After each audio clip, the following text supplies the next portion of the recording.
राज्यातील शेतकऱ्यांना कर्जमाफी देण्याची चाचपणी सुरू. सर्वेक्षणानंतर अहवाल आल्यावर लाभार्थ्यांची निश्चिती होईल. महसूल मंत्री बावनकुळेंची माहिती. मनसे अध्यक्ष राज ठाकरे आणि देवेंद्र फडणवीसांमध्ये वर्षा निवासस्थानी 50 मिनिटं खलबत. मुंबईतील वाहतुकीसंदर्भात चर्चा झाल्याचं राज ठाकरेंची माहिती. मुंबईतील विकास कामांचा फडणवीसांना आराखडा दिल्याची राज ठाकरे यांची माहिती. टाऊन आहे पण प्लॅनिंग नाही. सरकारवर टीका. रस्ते बनवणं हा धंदा असल्याचाही लगावला टोला. कथित शिखर बँक घोटाळ्या प्रकरणी आमदार रोहित पवारांना मोठा दिलासा. 25,000च्या वैयक्तिक जात मुचलक्यावर जमीन.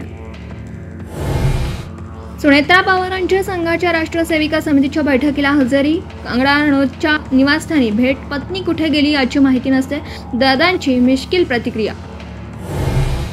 नाशिकमध्ये कुंभमेळा संदर्भात बैठकीला सुरुवात. मंत्री छगन भुजबळांच्या अध्यक्षतेखाली बैठक. जिल्ह्यातील सर्व प्रशासकीय अधिकाऱ्यांची उपस्थिती.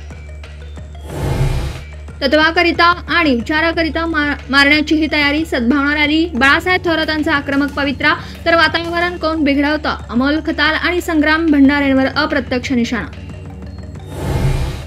वर्ध्यात अजित पवारांची जिल्हाधिकारी कार्यालयात आढावा बैठक. केवळ 2 आमदारांची उपस्थिती. पालकमंत्री पंकज भोयर परदेशात, तर सुमित वानखेडे आणि राधाराव केसेंची दांडी.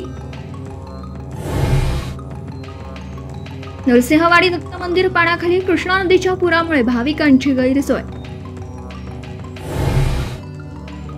सांगलीतील कृष्णा नदीची पाणी पातळी 43 फुटांवर. धोका पातळीच्या अगदी जवळ. पूरपट्ट्यातील नागरिकांचे सुरक्षित स्थळी स्थलांतर.